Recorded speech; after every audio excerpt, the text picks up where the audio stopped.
Mesdames, Messieurs, bonjour. Simulation militaire terminée. Les exercices militaires qui avaient débuté cette semaine en prévision d'une éventuelle menace ont été clôturés ce dimanche. Les militaires se sont entraînés sur un scénario dans lequel un ennemi se serait infiltré pour commettre des actes de destruction. L'armée de l'air et l'artillerie des forces spéciales ont participé aux manœuvres.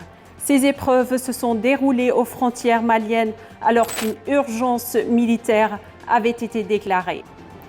Le ministre mauritanien de la Défense, Anana Outsidi, a déclaré ce dimanche que l'armée nationale est prête à protéger les citoyens mauritaniens et l'intégrité territoriale du pays, tout en rappelant les relations historiquement fraternelles qui rapprochent les deux États voisins.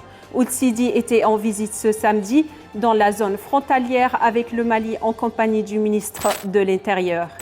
Un code de conduite pour les Mauritaniens qui se rendraient au Mali. C'est ce qu'a adressé le ministre de l'Intérieur, Mohamed Ahmed Mohamed Lemine, ce dimanche alors qu'il se trouvait face aux habitants d'Adel Bagrou.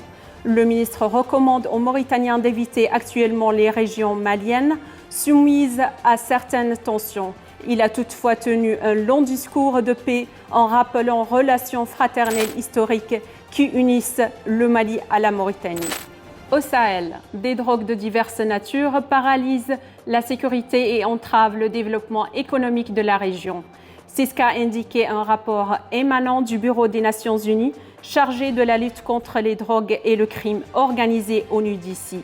Ce commerce de certaines substances constituerait même un frein à la loi et expose la région à d'importants dangers de santé publique.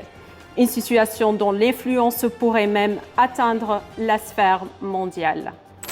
C'est la fin de ce journal. Ne loupez pas l'actualité de TTV. Rejoignez-nous sur les réseaux sociaux et le site internet fr.taqaddoumi.mr.